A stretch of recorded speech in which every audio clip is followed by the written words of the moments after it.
Kita lihat firman Tuhan di Roma pasal 6 ayat 5. Roma pasal 6 ayat 5 sampai dengan 10. Ya, terima kasih Pak. Roma pasal 6 ayat 5 sampai dengan 10. Firman Tuhan, sebab jika kita tidak menjadi satu dengan apa yang sama dengan kematiannya, kita juga akan menjadi satu dengan apa yang sama dengan kebangkitannya. Karena kita tahu bahwa manusia lama kita turut disalibkan supaya tubuh dosa kita hilang kuasanya, agar jangan kita menghambakan diri lagi pada dosa. Sebab siapa yang telah mati, ia telah bebas dari dosa. Jadi jika kita telah mati dengan Kristus, kita percaya bahwa kita akan hidup juga dengan Dia. Karena kita tahu bahwa Kristus sesudah Dia bangkit dari orang mati, tidak mati lagi, maut tidak berkuasa lagi atas Dia. Sebab kematiannya adalah kematian terhadap dosa, satu kali dan untuk selama-lamanya, dan kehidupannya adalah kehidupan bagi Allah. Ada amin, Bapak Ibu? Ya, ini firman Tuhan luar biasa ya. Kalau kita baca, kita teliti, kita akan mengerti apa yang dimaksudkan oleh Tuhan di sini. Di ayat 6 dikatakan begini.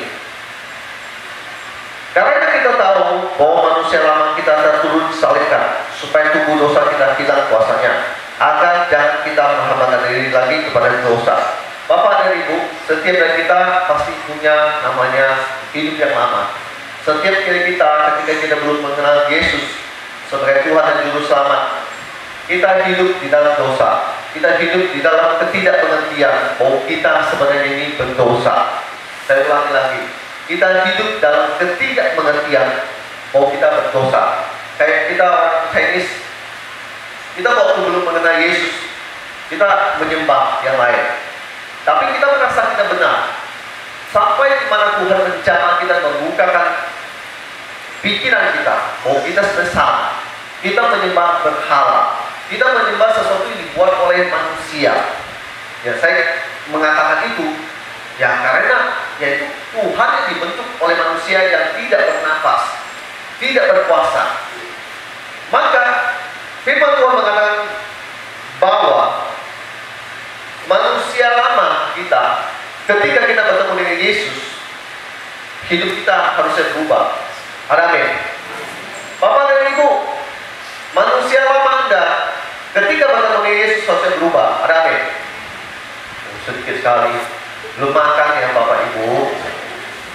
Saya jauh-jauh ke sini, aminnya kecil sekali Bapak Ibu. Amin. Ketika manusia lama kita ketemu dengan Yesus, harusnya hidup kita berubah. Amin. Berubah maksudnya begini. Apa yang kita tahu dulu dari dosa, jahat di mana Tuhan, maka kita tidak akan melakukan itu lagi. Maka bukan menyangkut dosa, kita pun tidak akan menjauhkan diri daripada Tuhan. Maksud saya menjauhkan diri dari Tuhan adalah Anda tahu, ketika Tuhan telah mengubahkan hidup Anda, Anda tidak akan bermalas-malas untuk Anda pergi ke gereja. Anda tidak perlu ke gereja dengan Anda didorong-dorong dan disuruh oleh orang. Tetapi ada sebuah kerinduan dalam diri Anda untuk Anda mau masuk ke rumah Tuhan dan beribadah padanya. Ada amin? Bapak Ibu, dikatakan di sini bahwa manusia lama kita turut disalibkan supaya tubuh dosa kita hilang kuasanya. Kenapa manusia lama kita harus disalibkan? Kenapa? Karena kalau manusia lama kita tidak disalibkan, maka dosa itu akan muncul lagi, muncul lagi, muncul lagi, muncul lagi, muncul lagi. Yang suka berjudi akan tetap berjudi terus. Main air sabun di situ. Ada yang ketawa-ketawa. Nanti main adu apa lagi? Main kartu, mabuk. Itulah orang yang belum menyerahkan diri pada Tuhan. Dan dosanya masih ada. Sampai dosanya disalibkan, maka dia bisa berubah. Ada nggak? Maka Bapak Ibu, kalau Anda mengetahui bahwa hidup Anda masih dalam kondisi begitu, maka Anda harus sadar dan menyerahkan diri kepada Tuhan supaya tubuh dosamu itu disalibkan, supaya kuasanya itu, kuasa bukan kuasa Yesus, tapi kuasa dosa itu tidak terus bermanifestasi dalam tubuh Anda. Orang yang sudah bercabul akan kawin cerai, kawin cerai, kawin cerai, kawin cerai, kawin cerai, kawin cerai sampai dia tidak pernah merasa dia puas untuk dikawin cerai. Kenapa? Karena belum disalibkan. Karena belum disalibkan. Maka daripada itu, Tuhan mau kita menyerahkan tubuh kita, tubuh kedagingan ini yang penuh dengan dosa, datang sama Tuhan supaya disalibkan dan kuasanya, kuasa kedagingan ini tidak lagi bisa bermanifestasi dalam hidup Anda. Ada amin? Sehingga kalau Anda cium rokok, dulu ada seorang perokok, Anda bilang, bau sekali rokok itu. Anda tidak akan punya minat untuk merokok lagi. Anda kalau melihat orang lagi mabuk, Anda tahu dulu ada seorang pemabuk, Anda tidak akan datang lagi ke tempat itu dan Anda ikut bergabung dengan mereka. Karena tubuh dosamu sudah hilang kuasanya. Ada amin? Lanjut. Dikatakan gini, sebab siapa yang mati, ia telah bebas dari dosa.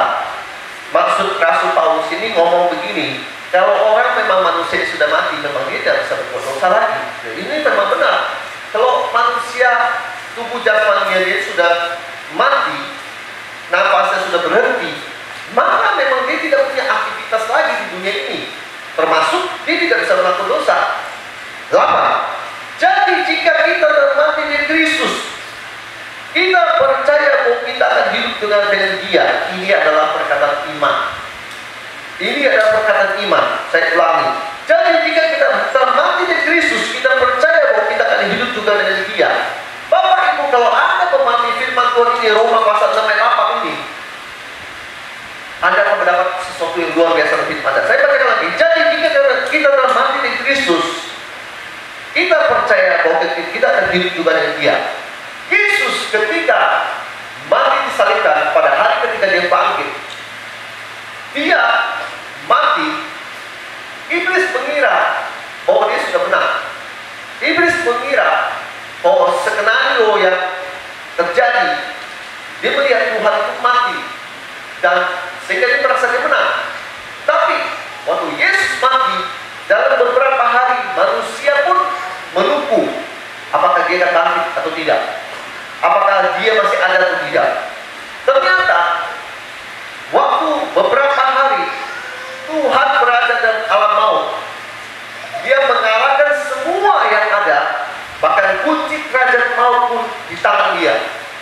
Kemudian pada hari yang ketiga, kuasa maut itu tidak bisa menahan untuk dia bangkit dan hidup.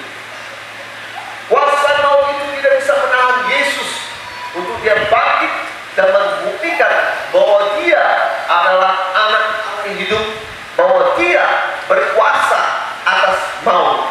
Sehingga Yesus ketika dia bangkit pada hari yang ketiga, dia memberi dirinya untuk dilihat oleh murid-muridnya. Bahkan pada hari ini dicatat supaya kita orang percaya ini mempercayai bahwa apa yang dulu sudah terjadi, bahwa Yesus memang mati, tapi pada hari ketiga dia bangkit, membuktikan ada kuasa sekali lagi di balik kebangkitan ini, memberikan sebuah pengharapan kepada orang yang percaya sama dia dan orang yang mengikuti dia, bahwa Yesus yang kita percaya adalah Yesus yang luar biasa. Dan dikatakan lagi, setiap orang yang percaya padanya mempunyai kuasa. Mempunyai kuasa, ada amin? Bahkan bisa melakukan segala sesuatu lebih daripada Yesus lakukan sewaktu dia hidup dalam pelayanannya 3,5 tahun di dunia bersama dengan murid-muridnya. Yesus mau kita mengerti, kalau kita mati dengan dia, dalam arti mati dalam segala tindak tanduk dosa kehidupan yang lama, harus berubah Pak, harus berubah. Anda percaya Yesus, kalau Anda tidak berubah, berarti Anda masih belum sungguh-sungguh. Halo, saya mau kasih tahu dari mimbar ini, Anda percaya Yesus, Anda masih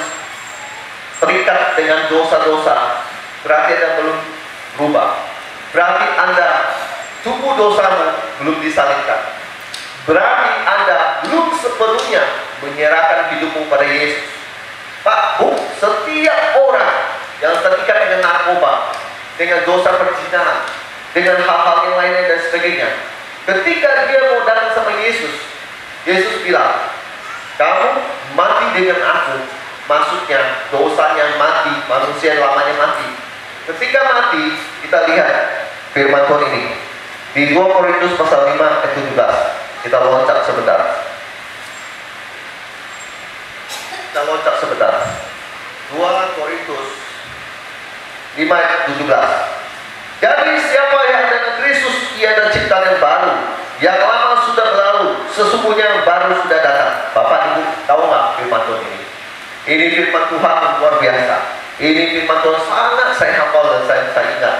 Begini, dikatakan ini, kalau kamu sudah menyerahkan hidupmu pada Tuhan, harusnya yang terjadi adalah manusia lama Anda mati. Manusia lama Anda harus mati. Dan yang dulu suka marah-marah harusnya bisa bersabar. Ada nih? Oh, boleh begini. Amin. Amin. Yang dulu suka pukul istri harus bertobat. Ada nih? Amin. Makin berkurang artinya. Yang dulu suka berjudi harus melepaskan judi. Ada nih? Yang dulu suka minum harusnya bisa buang minum. Ada nih? Kalau tidak, 2 Korintus pasal 5 ayat 17 ini tidak berlaku. 2 Korintus 5 ayat 17 ini berlaku dalam hidup saya. Sewaktu saya membaca firman Tuhan ini, dan saya bilang, Tuhan, saya sungguh-sungguh Tuhan, saya mau memberi hidup saya untuk mengikut Engkau. Ketika saya mau mengikut Engkau, saya membuang semua masa lalu saya meninggalkan manusia lama saya. Memang namanya masih sama, Hendrik tidak pernah berubah, tubuh jasmaninya tetap sama, tetapi secara spirit, secara roh diperbarui. Ada amin? Tetap sama, mukanya tidak berubah, tetap sama. Bu, belum lama ini saya melayani satu orang, kalau kita bahasa Chinese ngomongnya loktung. Yang tahu loktung angkat tangan. Nggak tahu? Di sini nggak ada yang tahu. Kalau cap gome itu, ada yang tahu? Yang bisa tusuk pisau ini itu? Itu panggilannya apa? Kerasukan dewa. Mereka bilang. Ada yang tahu? Oh, ada yang tahu? Sini orangnya alim-alim, nggak ada yang tahu ya? Cap gome di Singkawang kan banyak itu. Saya melayani satu orang itu. Pertama saya bertemu dengan dia. Dia kan ngaku dia agama non Kristen. Saya nggak perlu sebut agamanya Pak. Pokoknya non Kristen. Waktu saya sedang berkhotbah, dia menantang saya. Dari pojok dia mau mencobai saya. Nah, setelah saya sudah selesai khotbah, itu pintu keluar. Dia sengaja dia duduk di situ. Entah dia mau duduk di situ mau ngobrol atau memang dia mau hadapin saya nggak tahu. Tapi singkat cerita kan saya keluar dalam waktu itu. Dan ketika saya dalam waktu itu saya cuma bilang, aku, saya panggil dia, aku, ya kakak, aku, kamu mau nggak mengenai Yesus? Namanya juga orang non Kristen, lokung, matanya begini, lihat saya, dan memang orang ini ditunggangi oleh spirit, oleh roh itu. Saya bilang, kamu punya sesuatu, kamu harus dilepaskan. Dia bilang, bentar, dia datang. Saya tahu, jadi sebelum saya sentuh dia, saya sudah tahu. Maksudnya, waktu saya sentuh dia, saya sentuh dia, saya sudah tahu, itu datang. Dan benar datang. Terus singkat cerita kami, ya bertarunglah di situ. Jadi bertarunglah di situ, selesai, aku ini. Terus dia kan bilang, 2 orang atau 3 orang Pak Haji coba melepaskan dia, tak akan bisa. Itu dia punya keris, itu suka datang. Jadi datang, dia kemana dia datang, kerisnya, dia pergi kemana, udah dibuang, kerisnya datang lagi. Terus singkat cerita, di akhir cerita dia serahkan kerisnya buat saya. Dia bilang saya nggak mau lagi. Jadi dia lihat Yesus yang berkuasa, Yesus yang mengalahkan itu. Jadi dia serahkan kerisnya. Setahun kemudian, tepatnya kemarin saya ke pelayanan ke situ, dan saya melihat seperti yang 2 Korintus pasal 5:17 ini ngomong, percayalah, orang yang dulu roboh itu, mukanya itu hitam, sangat seram, dan dia nggak tahu sebenarnya dia dibawa kuasa kegelapan. Sekarang lihat mukanya, ada sukacita, ada senyum. Amin. Makanya benarlah kata firman Tuhan ini, bahwa orang sebelum ketemu dengan Tuhan, fisik sama, tubuh sama, muka sama, nama sama. Setelah kenal Tuhan, tetap sama. Cuma rohnya diberikan yang baru. Hatinya diperbaharui, Bapak Ibu. Ada nih? Saya sekarang lihat dia ada sukacita, ada senyum, ada kebahagiaan. Bahkan kemarin dia bawa lagi istrinya. Istrinya agama juga non-Kristen. Kakeknya itu turunkan sesuatu buat dia. Tapi yang diturunkan itu tak baik. Setiap kali ini, ibu ini selalu mau mencelakakan dirinya, mau loncat dari jembatan, mau masuk, benamkan diri di dalam air.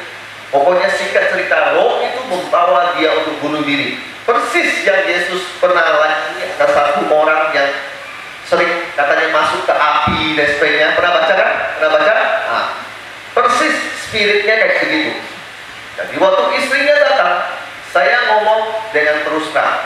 Saya bilang, Ibu, kamu dengar ya, kamu kan agamanya ini. Kamu udah tahu Kristen. Saya tidak akan melayani kamu. Jadi saya bilang, saya tidak akan melayani kamu. Karena kalau saya usir itu roh di dalammu, tidak ada Tuhan, percuma. Nanti berapa lama roh itu balik lagi. Jadi kalau Anda percaya pada Yesus, pada Tuhan, saya baru mau melakukan itu. Karena mungkin sudah terpaksa, sudah gimana dan sebagainya. Lalu dengan tidak percaya, semua orang yang ada pun tidak percaya. Karena dia bilang ini orang agamanya lain. Tidak mungkin dia akan mau untuk memberikan dirinya untuk didoakan. Tidak ada yang tidak dia selesaikan ketika dia di bumi ini. Dia sudah kalahkan satu penyakit, kemiskinan, penderitaan.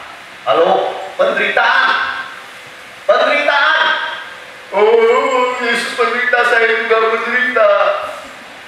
Sehingga lagunya selalu menderita. Selalu menderita lagunya. Pagi-pagi saya dengar lagu-lagu yang diputar tuh lagu-lagu cengeng semua. Aduh, saya dengarnya kasihan umat Tuhan di tempat ini. Lagu cengeng, gak ada lagu kemenangan. Lagunya yang kasihan-kasihan. Aku tak sanggup lagi. Aduh, kasihan sekali lagu kayak gitu ya. Aduh, Bapak Ibu, sudah selesai. Amin. Sudah selesai sakit penyakit, penderitaan, kemiskinan, hal apapun dalam hidupmu. Tuhan sudah menyelesaikan yang kita salib. Jadi tidak ada kata tidak selesai. Kalau belum, makanya Anda perlu introspeksi diri dan berdekatkan diri sama Tuhan supaya Anda mengalami kuasa kebangkitan. Dia kan tadi saya bilang, dia mati, memang mati, kemudian dia dibangkitkan. Dia bangkit pada hari ketiga, membuktikan kuasa benar nyata. Sehingga Bapak dan Ibu, tidak ada lagi yang perlu ada khawatir dalam hidup ini. Saya ngomong terakhir. Sebab kematiannya ada kematian 6 ayat 10 Roma. Sebab kematiannya ada kematian karena dosa. Satu kali dan untuk selama-lamanya dan kehidupannya dan kehidupan bagi Allah. Maksudnya begini Bapak Ibu. Anda harus tahu bahwa Yesus cukup sekali mati buat kita. Jadi jangan pikir Anda perlu penyaliban 2 kali buat Yesus. Tidak perlu ada penebusan kedua kali. Cukup sekali saja dan dicatat 1 kali untuk selama-lamanya. Jadi selama-lamanya. Selama-lamanya. 1 kali saja penebusan kayak di kayu salib. Cukup untuk sekali. Artinya ada sebuah jaminan bahwa di dalam Yesus ada keselamatan. Ada amin? Di dalam Yesus ada keselamatan. Ada amin? Percayalah sama Tuhan bahwa kematiannya 1 kali itu cukup untuk selama-lamanya. Apapun yang Anda perbuat hari ini, mau ada kesombongan, hal apapun dan sebagainya, Anda tinggal datang dan minta sama Tuhan untuk Tuhan bereskan dosa Anda. 1 kali untuk selama-lamanya. Dan cari di sini katakan bahwa kehidupannya dan kehidupan bagi Allah, Bapak Ibu. Saya tutup khotbah ini. Kebangkitan Yesus memberi hidup baru bagi orang percaya. Yesus bangkit buat kita. Yesus bangkit untuk menebus kita. Yesus bangkit membuktikan Dia berkuasa atas alam maut. Yesus bangkit supaya membuat kita tahu bahwa Dia bisa dan sanggup memulihkan setiap Anda. Bahkan Dia berkata sudah selesai. Baru Dia menundukkan kepala dan menyerahkan nyawanya. Yesus terlebih berkuasa mengubahkan hidup Anda menjadi baru. Cuma persoalannya satu. Kadang-kadang Anda tidak menyerahkan diri Anda untuk diubahkan oleh Tuhan. Kadang-kadang Anda merasa Anda terlalu sombong dan Anda merasa Anda sudah tahu semuanya. Pak, Bu, semakin Anda merasa Anda tahu semua, semakin Anda tidak tahu semua. Halo. Justru semakin Anda merasa Anda butuh Tuhan, di situ Anda akan mau terus diisi dengan firman Tuhan. Sehingga hidupmu diperbarui, sehingga keluargamu diberkati, sehingga usaha pekerjaan apapun yang kamu lakukan harusnya berhasil. Yohanes pasal 10 ayat 10 mengatakan, pencuri datang untuk mencuri, membunuh dan membinasakan. Tapi aku datang untuk supaya mereka mempunyai hidup dan mempunyainya dalam segala kelimpahan. Bukan mempunyainya dalam segala kemiskinan. Kalau kamu judi, kamu miskin, itu salahmu sendiri. Itu salahmu sendiri. Firman Tuhan tidak pernah salah. Firman Tuhan bilang, aku datang bukan supaya kamu dicuri, duitmu dicuri, silupmu dicuri. Oh, dia masih tahu silupnya dicuri, apa hilang semua. Dan tadi kau sendirilah. Yohanes pasal 10 ayat 10 mengatakan, aku datang supaya mereka mempunyai hidup. Ada amin? Hidup dulu, jangan mati. Hidup dulu.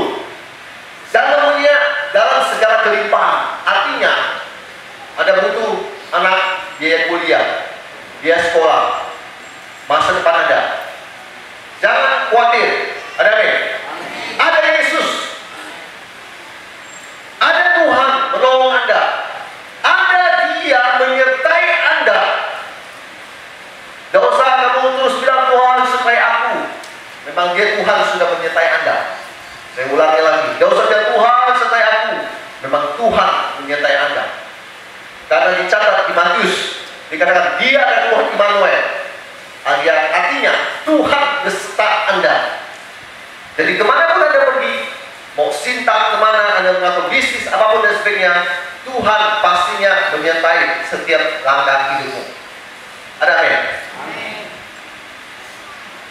Hidup Anda sebagai orang Kristen di hari Minggu ini, Anda mendengar firman Tuhan ini, bahwa Tuhan rindu Anda yang sudah memberikan kebangkitan Kristus bertahun-tahun. Seharusnya Anda sampai pada poin ini, bahwa hidupmu harus diubahkan. Kalau belum diubahkan, serahkan dirimu pada Tuhan supaya Tuhan mengubahkan Anda. Tuhan mengubahkan kehidupan Anda, baik dari tingkah laku yang jahat, yang kotor, kebiasaan-kebiasaan buruk apapun, termasuk juga hati Anda diubahkan oleh Tuhan. Sehingga pada saat saya kembali lagi, nggak tahu berapa tahun lagi, saya bisa melihat ada perubahan demi perubahan.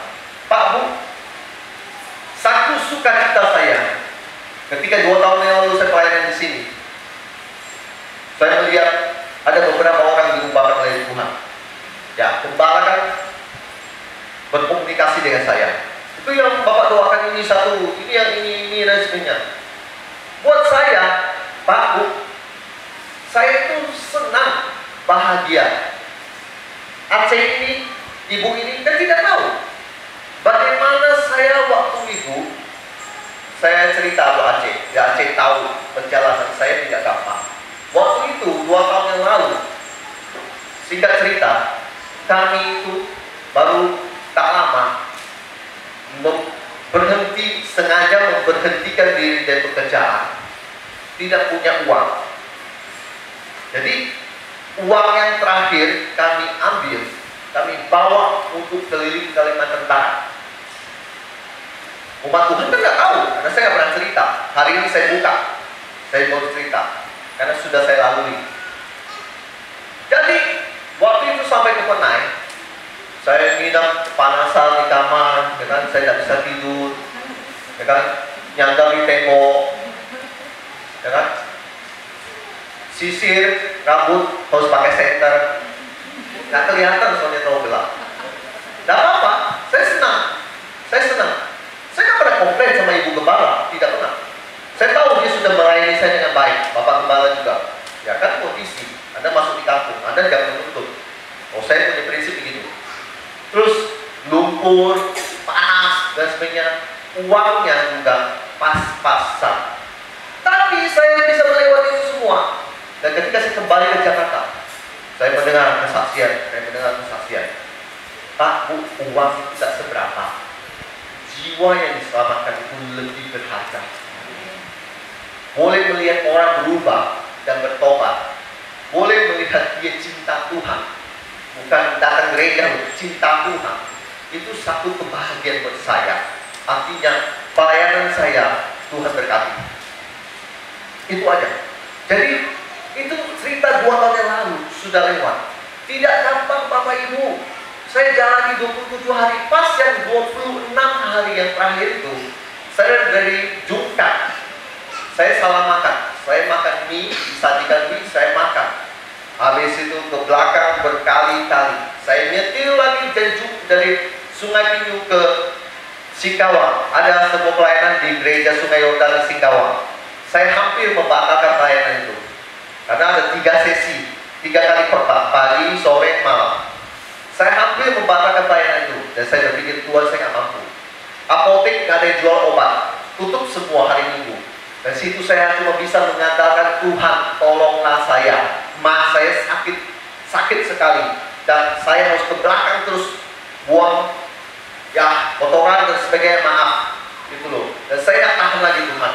Dan Tuhan memulihkan saya dengan kuasanya. Makanya saya sangat percaya dengan kebangkitan kuasa Tuhan Yesus yang luar biasa itu.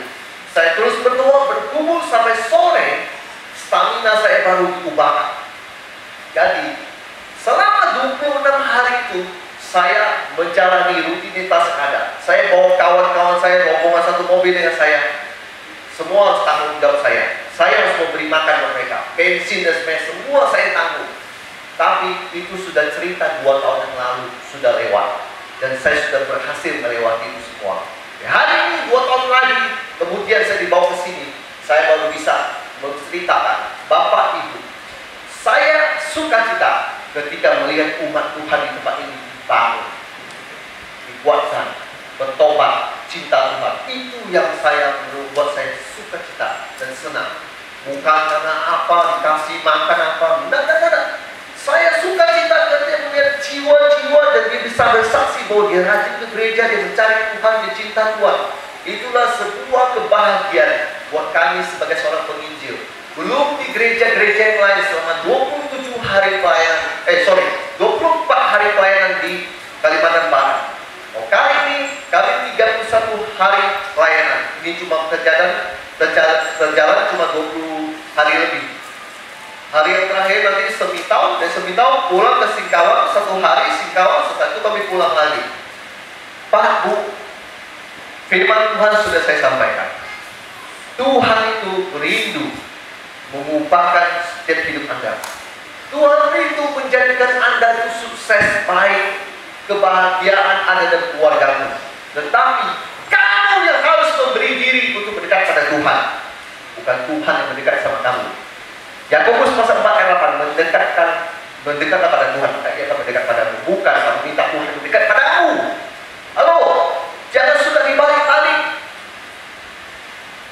Minta Tuhan mendekat kepada kamu. Kamu yang mendekat sama Tuhan.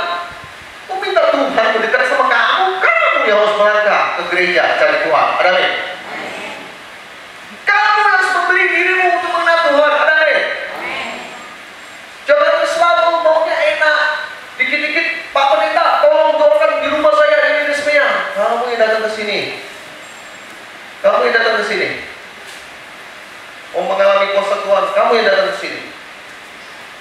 Belajar untuk merendahkan hati, seperti kata Yakobus pasal 4